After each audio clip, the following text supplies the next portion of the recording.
Halo pemirsa GPR TV, dari Sabang sampai Merauke, dari Miangas hingga Pulau Rote. Bertemu lagi bersama saya Mona Azharin-Desak dalam program Kominfo Newsroom.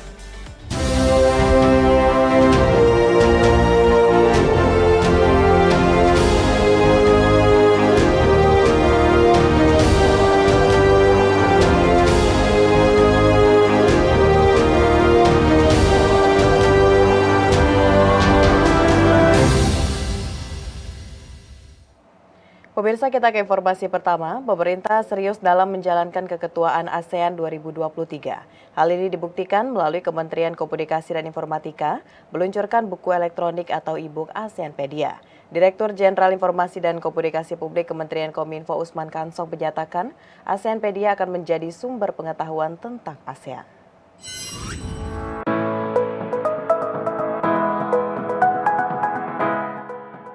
Kementerian Komunikasi dan Informatika meluncurkan buku elektronik atau e-book bertajuk ASEANpedia yang dapat diakses oleh masyarakat luas melalui s.id/ASEANpedia sebagai bagian dari kegiatan Keketuaan Indonesia ASEAN 2023. E-book ASEANpedia merupakan living dokumen atau dokumen hidup sehingga isi buku seperti artikel, infografis maupun video akan secara terus-menerus diperbaharui sesuai dinamika pelaksanaan agenda kegiatan. Direktur Jenderal Informasi dan Komunikasi Publik Kementerian Kominfo Usman Kansong mengungkapkan, dengan diluncurkannya ASEANpedia ini dapat menjadi sumber pengetahuan terkait ASEAN serta dapat menanamkan sikap kepada masyarakat bahwa ASEAN relevan untuk berkontribusi bagi geopolitik maupun geoekonomi di kawasan. Buku yang terdiri dari 82 halaman ini terbagi dalam 3 bab besar. Bagian pertama yaitu informasi umum terkait ASEAN mulai dari sejarah terbentuknya ASEAN sampai peran organisasi ASEAN untuk dunia. Pada bagian kedua, e-book ini mengupas terkait peran internasional Indonesia dalam ASEAN, termasuk sepak terjang Adam Malik sebagai sosok sentral pendiri ASEAN. Pada bagian ketiga, ASEANpedia mengupas banyak hal terkait keketuaan Indonesia ASEAN 2023, mulai visi dan misi, makna tema dan logo, hingga lokasi penyelenggaraan KTT. Lebih lanjut, Usman juga berharap e-book ASEANpedia ini akan menjadi rujukan bagi pekerja media massa dalam mencari informasi tentang seluruh rangkaian kegiatan Keketuaan ASEAN 2023. E-book ASEAN ini bertujuan untuk memberikan informasi secara lebih luas kepada masyarakat, informasi yang mudah dicerna kepada masyarakat, ya sehingga masyarakat pertama mengetahui Indonesia tahun ini menjadi ketua KTT ASEAN. Ya, kemudian yang kedua bisa memunculkan sikap yang positif dari masyarakat, dan yang ketiga kita juga berharap ada partisipasi dari masyarakat. Jadi e-book ini berisi berbagai hal tentang ASEAN, misalnya sejarah berdirinya ASEAN, kemudian dari sisi profil negara-negara anggota ASEAN, kemudian juga potensi ekonomi negara-negara ASEAN. Ini juga menjadi hal yang penting karena tema kita itu adalah ASEAN Matters Epicentrum of Growth. Ya, jadi bagaimana peran geopolitik dan peran geoekonomi yang bisa dimainkan oleh ASEAN untuk berkontribusi kepada perdamaian dunia, kemudian kesejahteraan dunia. Informasi selanjutnya pemirsa, Presiden Joko Widodo memerintahkan Perum Bulog untuk menggulirkan cadangan beras pemerintah. Presiden menilai bantuan sosial atau bansos beras disalurkan untuk memenuhi kebutuhan pangan masyarakat, terutama saat menghadapi puasa dan menjelang Lebaran 2023.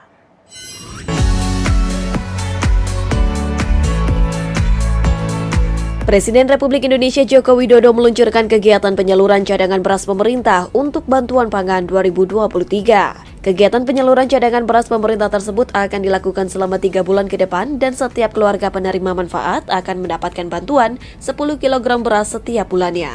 Presiden berharap bantuan pangan berupa penyaluran cadangan beras pemerintah tersebut dapat membantu masyarakat memenuhi kebutuhan pokok sehari-hari. Selain itu, bantuan pangan juga diharapkan dapat membantu mengendalikan harga beras di pasar. Presiden pun memastikan ketersediaan beras di sejumlah daerah di tanah air masih terkendali. Hal ini dikarenakan panen raya masih berlangsung di sejumlah provinsi di tanah air, mulai dari Jawa Barat, Jawa Tengah, Jawa Timur, hingga Sulawesi Selatan. Presiden menambahkan bahwa pemerintah akan tetap melakukan impor beras. Kebijakan tersebut dilakukan sebagai langkah antisipasi pemerintah dalam menghadapi El Nino. Pas panen raya, hampir di semua provinsi. Saya sudah cek, di Jawa Timur kemarin, kemudian di Sulawesi Selatan, di Maros, cek, kemudian di Jawa Tengah, di Jawa Barat, ini panen raya. Jadi masalah pasokan, suplai, nggak ada masalah. Karena memang pas panen raya.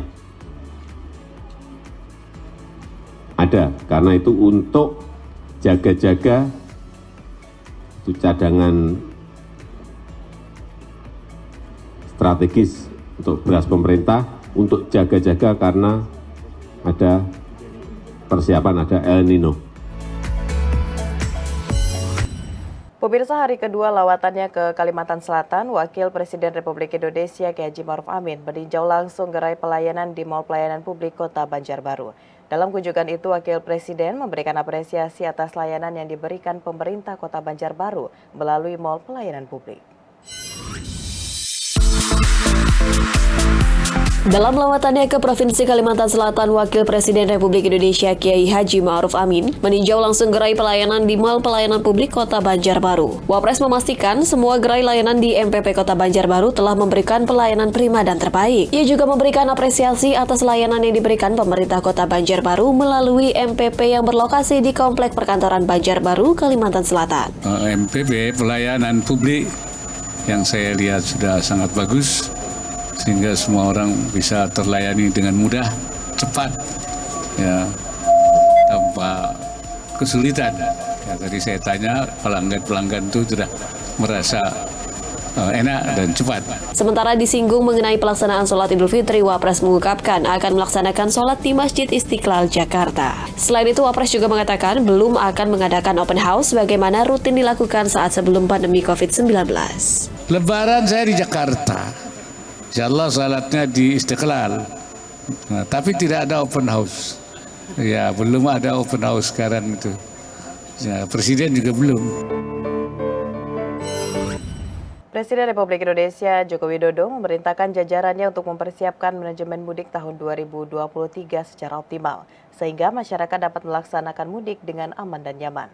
Hal tersebut disampaikan Presiden dalam rapat terbatas mengenai persiapan mudik Lebaran tahun 2023 di Pelabuhan Merak, Banten. Presiden Joko Widodo menginstruksikan jajarannya untuk mempersiapkan manajemen mudik tahun 2023 secara optimal, sehingga dapat memberikan kenyamanan dan keamanan kepada pemudik.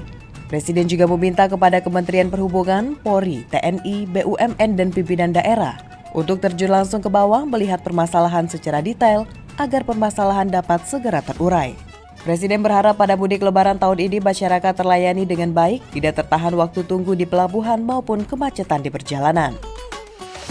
Presiden juga menyebutkan tahun ini pemerintah telah menambah rest area di jalan tol, yang pada tahun sebelumnya keterbatasan jumlah rest area menjadi penyebab dari kemacetan ketika arus mudik Lebaran.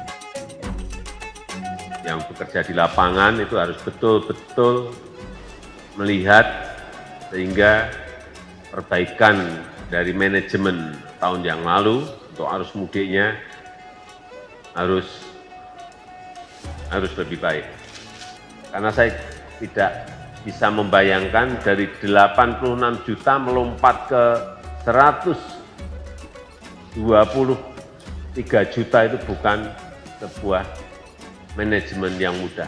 Perlu persiapan, perlu desain perencanaan yang baik. Dan saya sangat berharap, kenapa saya ke sini, saya ingin memastikan bahwa semua nanti kita harapkan bisa berjalan dengan baik dan masyarakat betul-betul terlayani dengan baik. Pada ratas di Pelabuhan Merak, Cilegon, Presiden juga berikan apresiasi atas penambahan beberapa pelabuhan seperti Pelabuhan Bandar Bakau Jaya Bakauheni dan Pelabuhan Ciwandan dengan penambahan kapasitas penumpang dari 34.000 menjadi 49.000 penumpang. Oleh sebab itu, tambahan kapasitas dan tambahan pelabuhan dermaga ini sangat penting sekali. Dan tadi juga saya lihat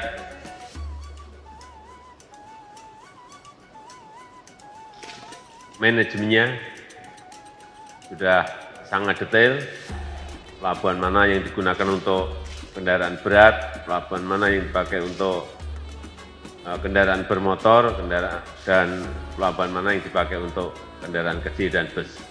Saya kira secara manajemen sangat baik, tetapi sekali lagi nanti akan kita lihat jalannya manajemen itu di lapangan seperti apa. Pemirsa, usai jeda pariwara, kami akan kembali dengan informasi lainnya. Tetaplah bersama Kominfo Newsroom.